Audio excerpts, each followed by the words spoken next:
हरे कृष्णा, राधे राधे। आज इस वीडियो में सुनेंगे संतोषी माता की संपूर्ण व्रत कथा।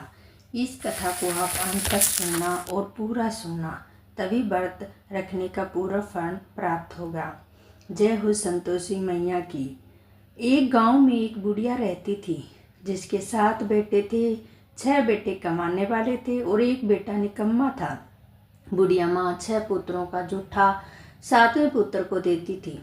7वां पुत्र एक दिन अपनी पत्नी से बोला, देखो मेरी माँ मुझसे कितना प्रेम करती हैं। वह बोली, क्यों नहीं, सबका जूठा बचा हो तुमको ही तो खिलाती हैं।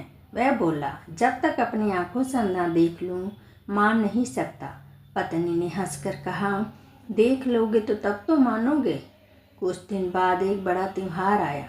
घर में 7 प्रकार के भोजन और चूरमे के लड्डू बने।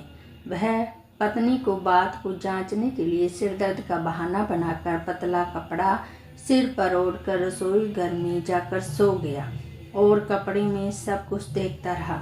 6 भाई भोजन करने आए।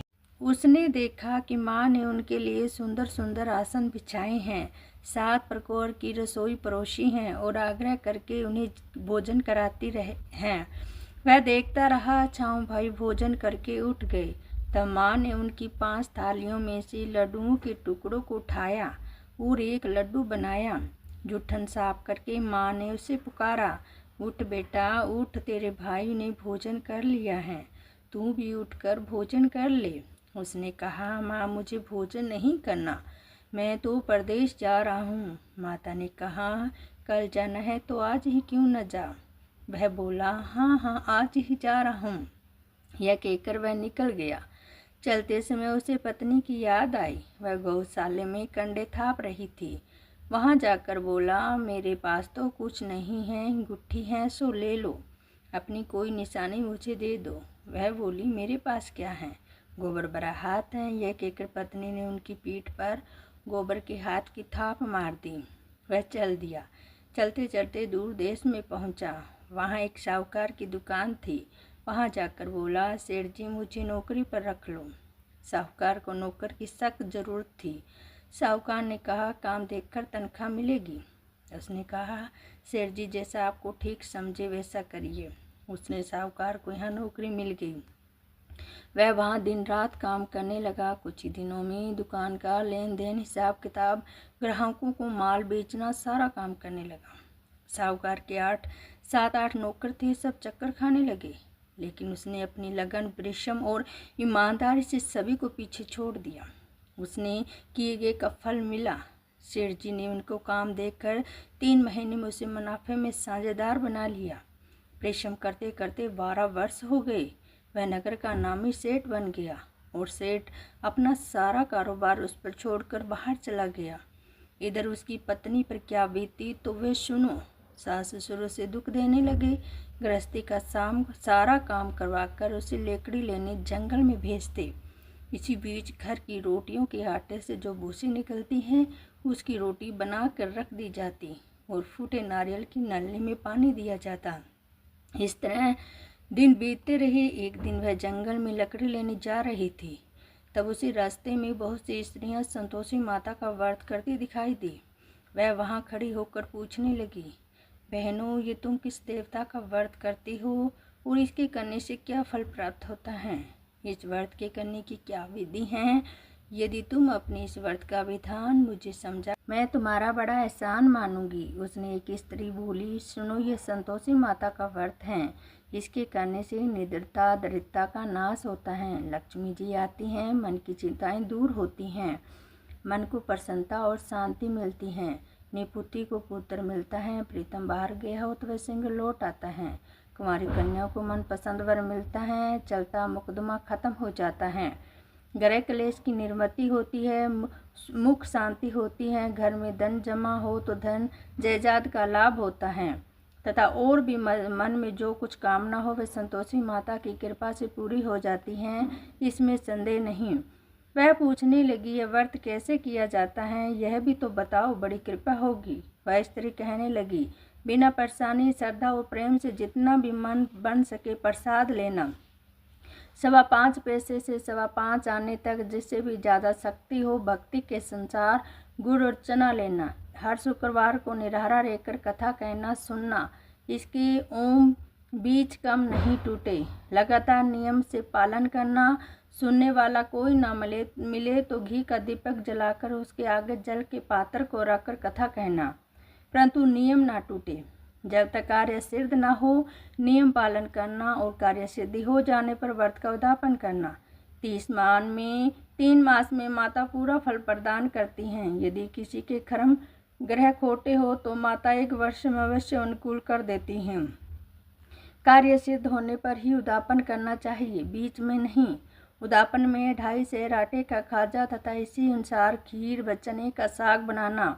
8 लड़कों को भोजन कराना। जहाँ तक मिले देवर जेठ भाई बंधु कुटुंब के लड़के लेना। ना मिले तो रिश्तेदार और पड़ोसियों के लड़के बुलाना। उन्हें भोजन कराकर यथाशक्ति दक्षिणा दे। माता का नियम पूर्ण करना। ध्यान रखना उस दिन घर में कोई खटाई न खाए। यह वह सुन वह वहाँ से चल दी। रास्ते में लकड़ी के बोझ को बेच दिया और उन पैसों से गुड़ चना लेकर माता के व्रत की तैयारी करने आगे चली। रास्ते में संतोषी माता के मंदिर में जाकर माता के चरणों में लौटने लगी। विनती करने लगी, माँ मैं दीन हूँ, निपट मूर्ख हूँ, व्रत के नियम कुछ नहीं जानती, मैं बहुत दुखी हूँ। हे माता मेरे दुख दूर कर, मैं तेरी शरण में हूँ। माता को दया आई। वह 1 शुक्रवार बीता कि दूसरे शुक्रवार को उसके पति का पत्र आया। तीसरे शुक्रवार को उसका भेजा हुआ पैसा पहुंचा। यह देखकर देरानी मुंह सिकोड़ने लगी। इतने दिनों बाद इतना पैसा है, इसमें क्या बड़ाई है। लड़के ताने देने लगे। काकी के पास तो पत्थर आने लगे, रुपये आने लगे। अब तो काकी की खातिरी बढ़ेगी। अब तो काकी बुलाने से भी नहीं बोलेगी। बेचारी सरलता से कहती, भैया पत्थर आए रुपये आए तो हम सब के लिए तो अच्छा है। ऐसा कहकर आंखों में आंसू भर कर संतोषी माता के मंदिर में जाकर मातेश्वरी के चरणों में गिरकर रोने लगी। माँ मैंने तुमसे पैसा नहीं मांगा, मुझे पैसे से क्या काम, मुझे तो अपने सुहाग से काम है। मैं तो अपने स्वामी के दर्शन और सेवा मांगती हूँ। तब माता ने प्रसन्न होकर कहा, जा बेटी तेरा स्वामी जल्दी आएगा। यह सुनकर खुशी से बावली हो वह घर का सारा काम करने लगी। संतोषी माँ विचार करने लगी, इस भोली पुत्री से मैंने कह तो दिया कि तेरा पति सिंगर आएगा, पर आएगा कहाँ से। वह तो उसे सपने भी याद नहीं करता। उसे किसी याद दिलाने से मुझे ही जाना पड़ेगा। संतोषी माता ने उस बुढ़िया के बेटे को सपने में समझाया, पुत्र तेरी घरवाली कष्ट उठाकर रही है। वह बोला, हाँ माता मुझे मालूम है, परंतु क्या करूं, वहाँ कैसे जाऊं। परदेश की बात है, लेन देन का सारा हिसाब किताब है, कोई जाने का रास्ता नजर नहीं आता। आप ही कोई राय दिखाए तो वहाँ कैसे जाऊं। माँ कहने लगी, सवेरे नहा धोकर संतोषी माता का नाम लेना, घी का दीपक जलाकर दंडवत कर उसे दुकान पर जा बैठना। देखते देखते तेरा लेन देन चुक जाएगा, जमा माल बिक जाएगा, सांझ होती होती धन का ढेर लग जाएगा। वह अगले दिन सुबह बहुत जल्दी उठा। उसने अपने मित्र बंधुओं परिचितों से सपन में माता द्वारा कही गई बातें कह सुनाई। वे सब उसकी बातें सुनकर उनकी खिल्ली उड़ाने लगे।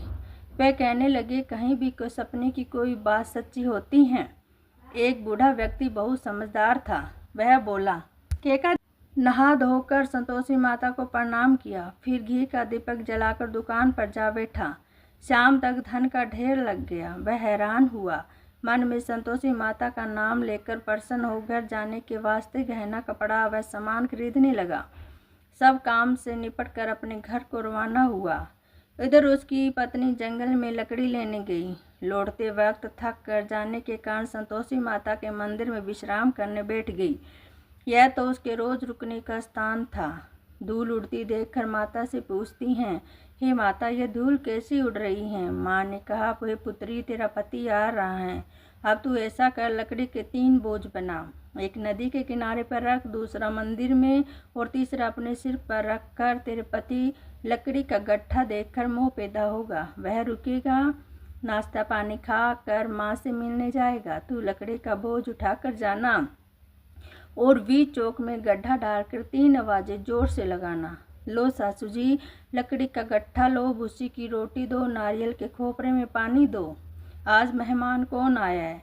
संतोषी माँ की बात सुनकर वह बहुत अच्छा माँ जी कहकर प्रसन्न होकर लकड़ी के 3 बोझ बना लाई। एक नदी के तट पर, दूसरा माता के मंदिर पर रखा और तीसरे में ही मुसाफिर वहाँ पहुँचा। सूखी लकड़ी देखकर उसको इच्छा हुई वह विश्राम कर ले और भोजन बनाकर खा पी कर गाँव चले। इस प्रकार भोजन का विश्राम करके वह अपने गांव में आ गया। उसी समय बहू सिर पर लकड़ी का गट्ठा लिए आई और गट्ठे को आंगन में डालकर जोर से 3 आवाज़ें देती हैं। लो सासू जी, लकड़ी का गट्ठा लो, भूसी की रोटी दो, नारियल के खोपरे में पानी दो, आज मेहमान कौन आया है?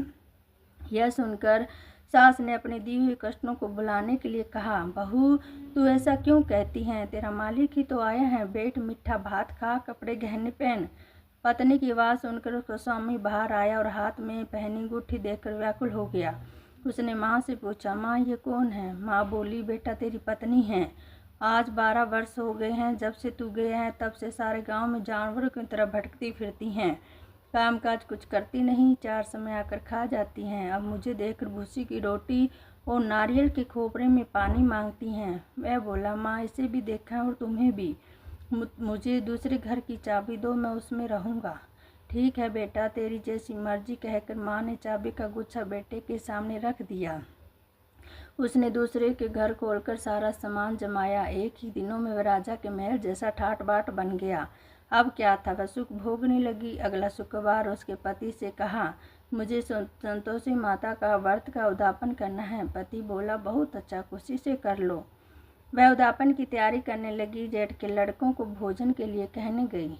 उसने मंजूर किया, परंतु पीछे से जेठानी ने अपने बच्चों को सिखलाया, देख रे, भोजन के समय सब लोग खटाई मांगना, जिससे उसका उद्यापन पूरा न हो। लड़के भोजन करने आए, खीर पेट भर खाई, परंतु याद आते ही कहने लगे, हमें कुछ खटाई खाने को दो, खीर खाना हमें भाता नहीं, देखकर रुचि होती है। लड़के उठ खड़े हुए, बोले, पैसा लाओ। भोली बहू कुछ जानती तो थी नहीं, उसने पैसे दे दिए। लड़कों ने बाजार जाकर उन पैसों से इमली खरीदी और खाए कर देकर बहू पर माताजी ने कोप किया। राजा के दूत उसके पति को पकड़ कर ले गए।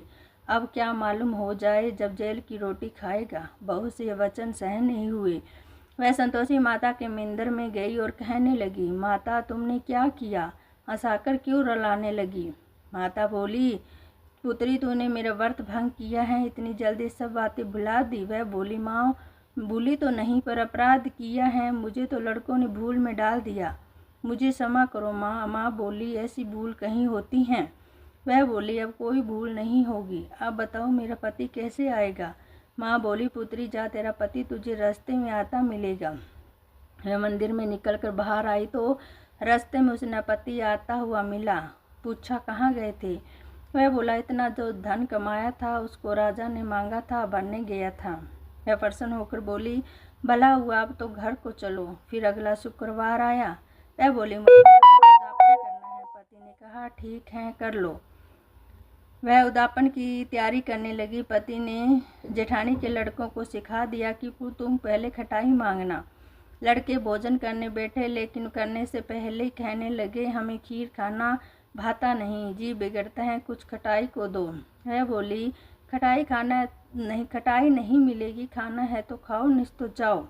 उसने लड़के चले जाने पर ब्राह्मणों के लड़के को भोजन कराया, दक्षिणा की जगह एक एक फल दिया, जिससे संतोषी माता प्रसन्न हुई। माता की कृपा से 9 माह बाद उसको चंद्रमा के समान एक पुत्र प्राप्त हुआ।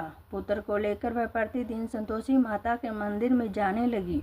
माँ ने सोचा कि रोज आती हैं, क्यों ना आज इसके घर चलूं, इसका आसरा तो देखूं सही। विचार कर माता ने भयंकर रूप बनाया। गुड़ और चने से सना मुख, ऊपर से मूंड के समान होठ, उस पर मक्खियाँ भिनभिना रही थी।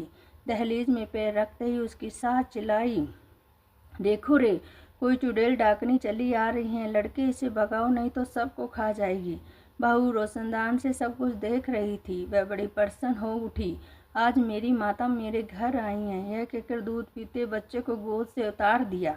इस पर उसकी सास क्रोध में भर कर बोली, अरे राण, इसे देखकर कैसे उतावली हुई हैं जो बच्चे को पटक दिया। इतने में माँ के प्रताप से जहाँ देखो वहाँ लड़के ही लड़के नजर आने लगे। वह बोली, माँ जी, मैं जिनका व्रत करती हूँ वही संतोषी माता हैं। इतना कहकर उसे झट से घर के सारे किवाड़ खोल दिए। इसने माता के चरण पकड़ लिए और विनती करने लगी, हे माता, हम मूर्ख हैं, अज्ञानी हैं, तुम्हारे व्रत की विधि हम नहीं जानते, तुम्हारा व्रत भंग करने हमने बड़ा अपराध किया है। हे माता, आप हमारे अपराधों को क्षमा करो। इस प्रकार बार बार कहने पर संतोषी माता प्रसन्न हुई। इसके बाद उसकी सास कहने लगी, हे संतोषी माता, आपने बहू को जैसा फल दिया वैसे सबको देना। जो कथा सुने पढ़े उनका मनोरथ पूर्ण करना। सब मिलकर बोलो, जय संतोषी माता की जय हो, संतोषी माता की।